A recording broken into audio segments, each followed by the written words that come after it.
Assalamualaikum warahmatullahi wabarakatuh. Alhamdulillahilladzi hadana lil Islam wa syara'a lana afdal syara'i wal ahkam. Ahmaduhu subhanahu wa ta'ala wa ashkuruhu ala alaihi al-'idham wa ni'amihi al-jisam. Asyhadu an la ilaha illallah wahdahu la syarika lah al-malikul 'allam wa asyhadu anna sayyidana Muhammadan abduhu wa rasuluh sayyidul anam wa ala alihi wa ashabihi wal a'immatil a'lam amma ba'du.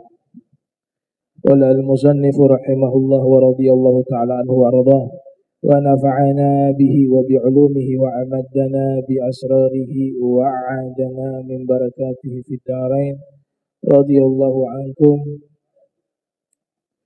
Al-ikrah bi an yukrah ala ikhraji salah an waqtiha fa yu'dharu fi dhalika idza tawaffarat syurutul ikrah. Kita masih membahas terkait bab al-ikrah, yaitu dipaksa atau terpaksa. Al-ikrah. Pertemuan lalu sudah dibahas terkait kisah-kisah yang berkaitan dengan orang-orang yang dipaksa untuk keluar dari agama Islam atau dipaksa murtad. Pertemuan lalu kita bahas ada Masyitah, kemudian ada juga keluarga Ali Yasir. Di pertemuan kali ini kita bahas juga sekelompok kaum muslimun. Saya sebutkan muslim sekalipun belum di zaman Nabi, dia di zaman setelah Nabi Isa. Tapi ya ajaran para nabi sebagaimana terminologi yang dijelaskan oleh Dr. Said Ramdan Al-Buti dalam kitab Fiqh Sirah. Beliau mengatakan bahwa semua para nabi itu membawa ajaran Islam. Semua para nabi membawa ajaran Islam. Tidak ada yang berbeda. Masalah usulnya sama semua. Nah, kisah ini terkenal dengan Ashabul Ukhdud di surat Al-Buruj. Di situ kisah juga gimana sekelompok masyarakat muslim dipaksa murtad. Tapi semuanya memilih mempertahankan agamanya sekalipun nyawa menjadi taruhannya. Saya baca di satu kitab yang terkenal di kalangan para ulama, kitab sejarah berjudul Al-Kamil Fit Tarikh, atau nama lainnya Tarikh Ibnul Athir. Ya, di situ dijelaskan kisah Ashabul Ukhdud sangat lengkap. Nah, kitab ini ditulis oleh ulama bernama Izzuddin Ibnul Athir. Saya baca di kitabnya beliau tentang kisah Ashabul Ukhdud, orang-orang yang ada di parit. Ya, mereka dibakar hidup-hidup di dalam parit tersebut. Jadi sebelum kita bahas Ashabul Ukhdud, ini peristiwanya terjadi di Najran, di Yaman. Najran ini disebutkan oleh Ibnul Athir, kanu ya'buduna al-awthan. Sebelum datangnya ajaran Islam yang dibawa oleh pengikut Nabi Isa, mereka itu adalah komunitas masyarakat yang menganut paham menyembah patung-patung berhala. Orang-orang musyrikun.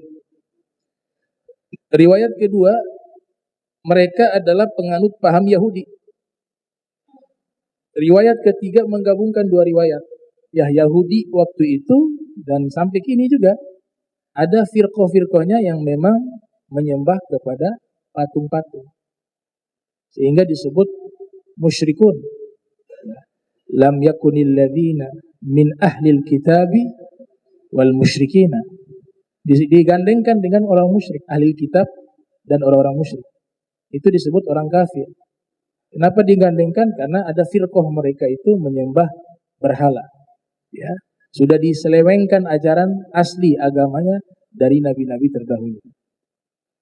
Yang menarik, Najran ini sebelum masuknya Islam itu ada seorang dai namanya Femion namanya.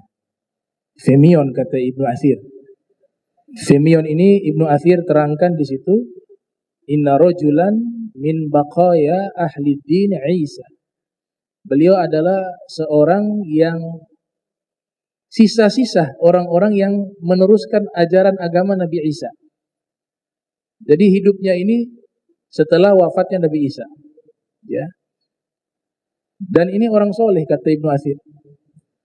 Femion ini orang soleh. Kana rajulan solehan, mujtahidan, zahidan, fid dunya, mujaba da'wah, wa kana sa'ihan la ya'rifu garyah, illa kharaja minha ila gairiha, wa kana la ya'kulu illa min kasbi yadih, wa kana ya'malu at-tin. Nah, itu keterangan dari Ibnu Athir. Ibnu Athir mengatakan Femion ini adalah orang-orang yang melaksanakan atau menyebarkan agama yang dibawa oleh Nabi Isa. Dalam tanda kutip yang masih asli, ya, masih original. Dan beliau adalah rajulan solehan, seorang laki-laki yang soleh. Mujtahidan, bersungguh-sungguh di dalam ibadah. Ya, mujtahidan, zahidan fid dunya, orang yang sangat zuhud terhadap dunia. Mujabad da'wah, mustajab doanya, mujabad da'wah. Wa kana sa'ihan la ya'rifu bi qaryatin illa kharaja minha ila gairiha. Dan beliau adalah seorang pengembara, nomaden, tidak menetap di satu tempat, suka berpindah-pindah tempat. Menetap sementara pindah lagi, sementara pindah lagi. Wa kana la ya'kulu illa min kasbi yadi. Dan beliau itu memakan sesuatu hasil dari kerjanya, dari tangannya sendiri, hasil kerja sendiri. Kemudian dilanjutkan oleh Ibnu Athir, nah, wa kana ya'malu tin. Beliau menafkahi diri beliau dengan membuat apa? Tanah liat jadi, ya, apa namanya? Tempat minum itu. Kendi. Ya, atin itu kan tanah liat. Karena ya'malu atin, artinya beliau membuat kendi dari tanah liat itu, tempat-tempat minum itu, kemudian dijual, dari hasil itulah beliau menafkahi hidup beliau. Jadi satu ketika beliau ini pindah ke Syam. Nah, di sini Syam kan besar tuh. Palestina juga Syam. Libanon juga Syam. Suria juga Syam. Jordania juga Syam. Maka keyakinan kami, ya, beliau dari Palestina kalau zaman sekarang. Ya. Zaman sekarang ini Palestina. Jadi ini seorang wali min auliyaillah asal Palestina. Ya. Sampai di Syam, entah apa di Suria atau di Libanon, beliau tinggal sementara di situ. Amalan beliau itu sholat biasa, kana yusolli bin nahar ilal masa. Sholatnya itu dari siang sampai sore. Dia sholat. Kemudian ada seorang bernama Soleh yang tinggal di Syam. Dia melihat wajah daripada Femion itu, Femion ya namanya. Langsung hatinya tertarik. Ini wajah orang-orang yang baik, yang soleh. Nabi katakan dalam hadis, kadang-kadang orang-orang ahlun nur itu tanpa berkata-kata, cukup melihat wajah mereka, orang langsung berubah menjadi baik. Ala unabbiukum bi khiyarikum. Nabi katakan dalam hadis, mau aku kabarkan pada kalian orang terbaik di antara kalian. Qalu bala ya Rasulullah. Para sahabat mengatakan, iya ya Rasulullah. Qala Nabi khiyarukumul ladzina idza ru'u dzukirallah. Orang-orang terbaik di antara kalian jika dilihat wajah mereka langsung ingat Allah. Ini seperti ini ciri-cirinya. Dia lihat nih soleh ini, lihat wajahnya Femiun itu langsung tertarik. Ketika dia saksikan mungkin ingin berkenalan, Femiumnya lagi sholat, lihat ada tinninun, ada ular besar datang. Ya. Tinninun itu kalau bahasa leksikal kamus itu ular naga. Bahasa Arabnya tinninun. Nah, di dalam kitab Al-Kamil itu sebut ularnya tinninun. Ya, ular naga. Besar. Mau menghampiri. Mendekati Femiun. Ketika mau mendekati, Femiun lagi sholat, dia doa. Doa minta agar ular itu mati. Saat itu juga mati itu ular. Ini disaksikan oleh Soleh. Soleh menyaksikan. Di saat itu Soleh menyaksikan dari jarak jauh dia berteriak, ada ular. Dia tidak tahu bahwa ular itu sudah mati. Hanya dengan doa, dalam sholat dia doa agar ular itu mati. Nah, tapi kalau kita, Nabi suruh bunuh. Soalnya doa kita juga gak mustajab. Uqtulul aswadain fi sholah al-hayyata wal-agrab. Bunuhlah dua hitam di dalam sholat, kata Rasul, yaitu ular dan kalajengking. Nabi gak suruh doa. Kalau beliau doa saja, gak perlu bunuh, doa mati. Subhanallah, habis sholat, ini Soleh minta ingin jadi murid. Singkat cerita, pengen jadi murid. Baik, diterima jadi murid. Jalanlah dua-dua nih, melakukan perjalanan. Sampai di satu tempat, ada seorang, dia punya anak buta, anak masih kecil. Riwayat masih bayi, anak itu buta. Dalam riwayat yang lain, ya sudah usia 4 mungkin atau 5 tahun. Anak itu buta dibawa oleh sang ayah, minta kepada Femiun itu untuk mendoakan agar matanya itu disembuhkan oleh Allah Subhanahu wa taala. Ternyata dia doa sembuh. Saat itu juga bisa melihat. Maka sang ayah bertanya, kamu ini bawa ajaran agama apa? Kok begitu luar biasa? Sekali doa diijabah oleh Tuhan. Dia mengatakan, saya membawa ajaran agama Nabi Isa alaihissalam. Masuklah Islam. Jalan lagi mereka. Sampai di satu wilayah, ternyata ketemu sekelompok orang jahat. Ditawanlah Femiun dengan Soleh tadi. Kemudian dijual menjadi budak. Sampai akhirnya dibeli oleh orang Najran. Dibawa ke Najran. Soleh juga dibeli oleh orang Najran. Ketika dibeli oleh orang Najran, Femiun ini tuannya orang kaya di Najran. Kemudian disediakan dia rumah sendiri. Tiba waktu malam, tanpa lampu, sang tuan melihat rumahnya Femiun itu bercahaya. Tanpa ada lampu. Maka dia mendekati rumah itu, dia saksikan Femiun ini sedang sholat. Tentu dengan cara sholat syariat mereka, ya. Saya tidak tahu caranya bagaimana. Tapi bahasanya di situ kana yusolli. Kana yusolli. Beliau sholat. Takjub dia. Ya sholat bercahaya. Habis sholat, sang tuan mengatakan, kau bawa ajaran agama apa? Saya melihat cahaya ini rumah yang tidak ada lampu jadi bercahaya. Itu apa tadi? Dikatakan itu sholat. Saya bawa ajarannya Nabi Isa. Akhirnya sang tuan, kalau gitu saya merdekakan kamu. Saya ingin jadi muridmu. Mengikuti ajaran agama. Masuk lagi Islam. Berita tersebar bahwa beliau ini bisa menyembuhkan orang sakit dengan doa. Maka mulailah orang-orang Najran datang satu persatu, didoakan sembuh. Punya keluhan sakit ini didoakan sembuh. Kemudian orangnya memang akhlaknya sangat baik. Ya, tertariklah ini masyarakat yang ada di Najran Najran masuk wilayah Yaman ya. Kalau Saudi ibu kotanya Riyadh. Riyadh itu zaman dulu Yamamah, tuh tempat nabi palsu tuh. Ya, Musailim al-Kadzab, Bani Hanifah itu Yamamah. Yamamah zaman sekarang namanya Riyadh. Nama tempatnya. Itu menurut Dr. Thawki ya dalam kitab Atlas Hadis Nabawi. Akhirnya satu negara itu, anggaplah negara atau satu kota itu semuanya Islam di tangan satu orang. Saya dapat catatan itu yang mengislamkan Bangladesh dulu itu satu orang dari Yaman, satu orang. Dia mampu mengislamkan satu negara, satu orang. Kalau kita di sini kan istilahnya wali songo, kalau di Jawa.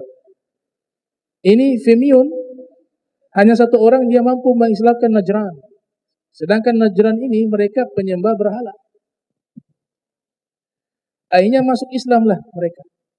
Nah inilah awal mula keislaman orang-orang Najran. Dan jumlahnya kurang lebih ada 12.000 yang masuk Islam. Pahalanya berapa? Ya. Nabi katakan, kau berikan petunjuk. Li'an yahdi Allah bika rajulan wahidan khairun laka min humuri na'am. Rasul katakan kepada Imam Ali bin Abi Thalib.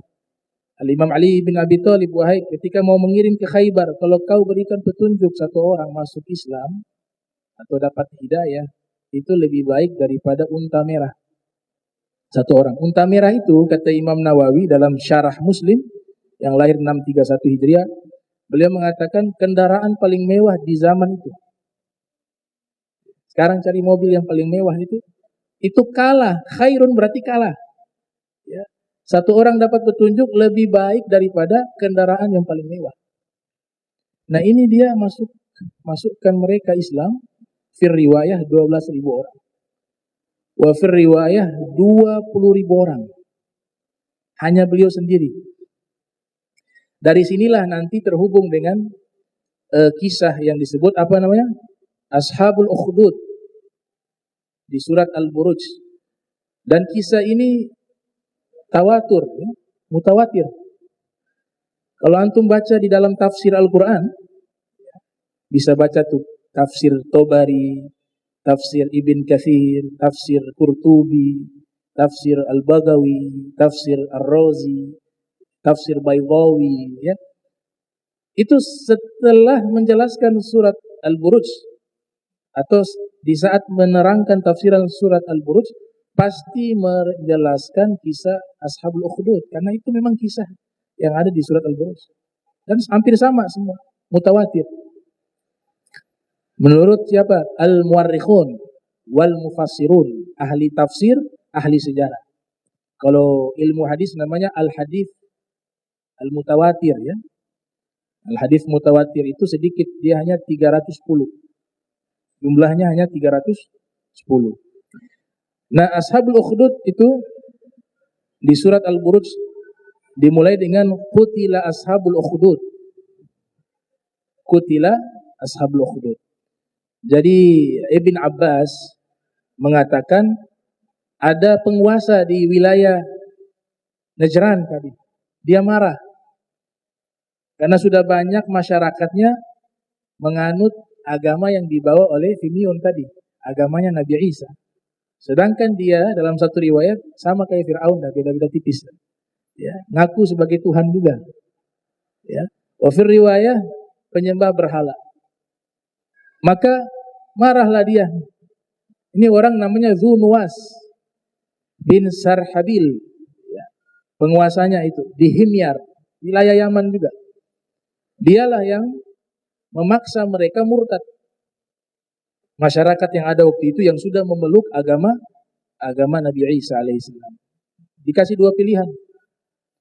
Kalau tidak murtad, nanti dibakar. Dibuat parit yang begitu besar, dan mereka dikumpulkan di dalam parit itu dan dibakar hidup-hidup. Ini yang hebatnya nih. Walaupun dalam keadaan dipaksa untuk murtad, tidak ada satupun yang keluar dari agama mereka. Mereka memilih untuk mati. Berapa jumlahnya? 2.000 orang. Satu riwayat 12.000, riwayat yang lain 20.000. Bukan 2.000, 20.000. 12.000 atau 20.000. Maka disitulah Allah Ta'ala mengabarkan cerita ini. Dimulai dengan Qutila ashabul ukhdud. Dibunuh orang-orang yang ada di dalam parit tersebut. Jumlahnya 20.000. Ketika sudah dikumpulkan, mereka digali itu parit, dimasukkan ke dalam, kemudian dimulai kumpulkan kayu bakar itu, dimasukkan ke dalam. Imam Kalbi mengatakan setelah itu mereka dibakar, mati semuanya, wafat semuanya. Ada raja Arbat atau Aryad minal Yaman, ada penguasa lain yang mendengar kabar itu marah. Nah, penguasa ini dia memiliki perangai yang baik. Diseranglah ini Dzunwas, lari dia dari Yaman, lewat lautan, tenggelam mati. Ini riwayat disebutkan di dalam kitab Al-Kamil fi Tarikh. Menurut Imam Kalbi, matinya tenggelam. Ya, Imam Kalbi mengatakan tidak. Imam Kalbi mengatakan dibunuh oleh orang bernama Abdullah namanya Syekh atau bukan Abdullah. Nama Abdullah bin Yamit. Itu yang membunuh daripada Dzunwas. Ya. Saya lupa nama belakangnya. Pokoknya nama awalnya Abdullah itu. Abdullah, dan kuburannya itu pernah ditemukan oleh Umar bin Khattab. Umar bin Khattab waktu menggali tanah temukan kuburan itu, dan Umar bin Khattab mengatakan dia yang membunuh raja yang zalim itu, Dzunwas itu. Itu namanya Abdullah siapa saya lupa itu, nanti bisa dicek. Ya. Matilah di situ tuh Raja Dzunwas. Dia mati tenggelam. Dan ini jarak, kata Ibnu Abbas, masa peristiwa Ashabul Ukhdud dengan lahirnya Nabi Muhammad sallallahu alaihi wasallam itu 70 tahun. Jadi peristiwa itu dengan jarak dari kelahiran Rasul itu 70 tahun. Berarti tidak terlalu jauh jaraknya. Dibunuhlah mereka 20.000 orang itu. Qutila ashabul ukhdud an-nari dzatil waqud. Api dinyalakan berkobar. Ar-Rabi bin Anas mengatakan Allah berikan kemuliaan kepada mereka. Dalam riwayatnya Rabi bin Anas, waktu mereka dilempar ke dalam api, jadi api dinyalakan terlebih dahulu. Ini riwayat Rabi bin Anas. Sudah dibakar, dinyalakan itu api. Makanya Allah sebutkan an-nari dzatil waqud. Apinya menyala. Setelah itu mereka dilempar ke dalam api yang menyala.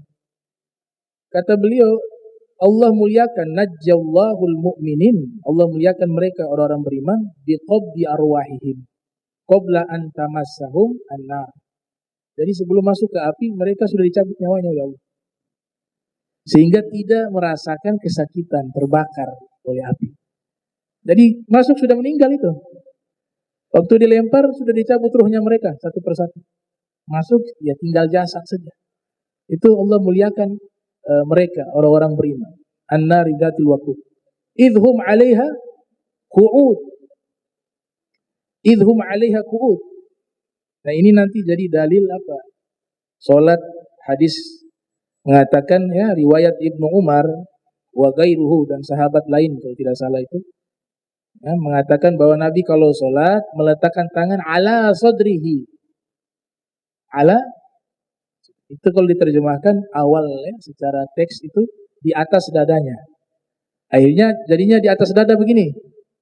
Karena memahami kata ala hanya memahami di atas dada. Padahal kata ala itu kalau dibahas oleh pakar bahasa Arab dunia namanya Ibnu Hisham Al-Misri dalam kitab Muqnil Labib an Kutubil A'arib, itu kata ala maknanya sangat banyak. Bukan hanya di atas tapi di samping, di bawah juga bisa kata Allah. Maka disitulah Imam Nawawi, Ibnu Qayyim mengatakan ketika menerangkan Nabi kalau sholat meletakkan tangan di atas dada, bukan artinya di atas dada, tapi di bawah dada. Makanya diberikan keterangan oleh Imam Nawawi, yaitu tahta sadr fauqa surah. di bawah dada, di atas pusat. Dari mana dalilnya? Ayat tadi itu. Idhum 'alaiha qu'ud. Mereka duduk di atas api, nggak bisa diartikan di atas api. Paham tidak? Mereka ini adalah pasukan dan raja tadi, Dzunwas. Jadi mereka memasukkan orang-orang beriman ke dalam parit yang sudah dibakar itu mereka duduk di samping. Kata Allah di situ bukan di atas api, tapi di samping api. Itu berarti kata Allah di sini yang menjelaskan Nabi meletakkan tangan di atas dada itu bukan di atas dada, tapi di bawah dada. Karena dia punya arti bukan hanya di atas, bisa di bawah, bisa di samping. Kalau di samping ayat tadi itu. Idhum 'alaiha qu'ud. Mereka duduk di samping kobaran api tersebut. 'Alaiha. Ketika dibakar, itu mereka duduk. Dibuat kursi. Mereka jadikan semacam tontonan hiburan. Dibakar satu persatu. Kalau dalam riwayatnya Imam Mujahid mengatakan kanu qu'udan 'alal qarais 'indal ukhdud. Mereka duduk di atas kursi-kursi mereka di samping parit-parit tersebut sambil menyaksikan. Maka di ayat lanjutannya apa? Ya, idhum 'alaiha qu'ud wa hum yaf'aluna bil mu'minina. Ya. Ala mu'minina syuhud. Awalnya apa tadi? Wahum ala ma yaf'aluna bil mu'minina syuhud. Jadi mereka itu melakukan itu kepada orang-orang beriman, mereka saksikan, syuhud, nonton di atas kursi mereka. Ya, 70 orang dilempar. Ganti lagi 70 orang. Kata Imam Mujahid atau dalam tafsir Tobari itu setiap 70 orang diantri. Loncat. Suruh loncat lagi 70 orang, dilempar sama mereka sampai terbunuh 20.000 orang. Ya. Dalam riwayat yang lain 12.000 orang. Setelah itu Allah Ta'ala melanjutkan kisahnya itu. Ya, mengatakan apa itu? Wa ma naqamu minhum illa yu'minuna billahi azizil hamid. Yang mereka aniaya ini orang-orang beriman, kesalahannya hanya satu. Apa itu? Mereka beriman kepada Allah.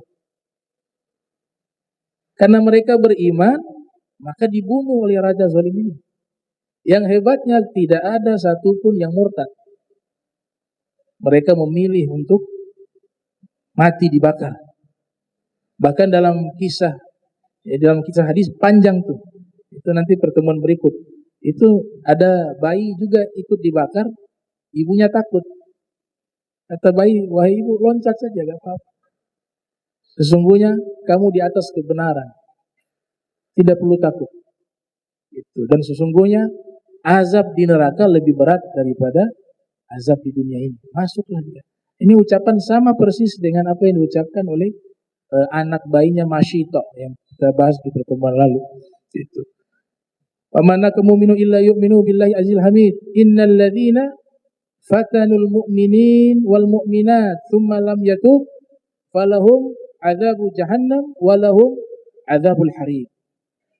Nah, mereka yang menganiaya orang beriman, mereka itu raja Dzunwas dengan pasukannya itu menganiaya orang beriman, laki-laki maupun perempuan. Nah, jelas nih ayat menerangkan yang syahid dan yang terbunuh, terbakar itu ada yang laki-laki, ada yang perempuan. Makanya Allah sebutkan mu'minin wa mu'minat.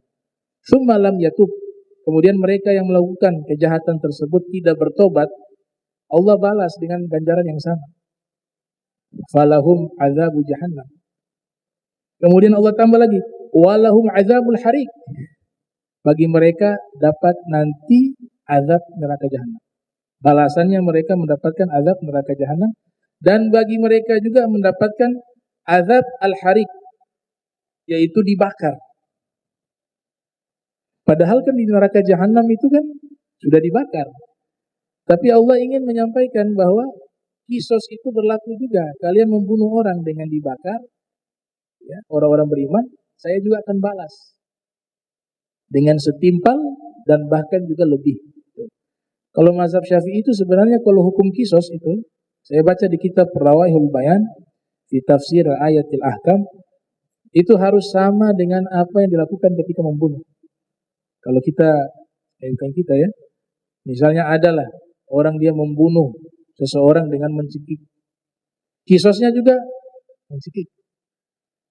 Dia membunuh orang dengan membakar hidup-hidup, kisosnya juga harus sama, bakar hidup-hidup. Mutilasi juga dia. Itu kisos dalam mazhab Syafi'i. Kalau pakai pedang dengan apa itu Hanafi. Ya. Sekarang dikembangkan kan pakai macam-macam lah. Pakai pistol juga, ya, senjata.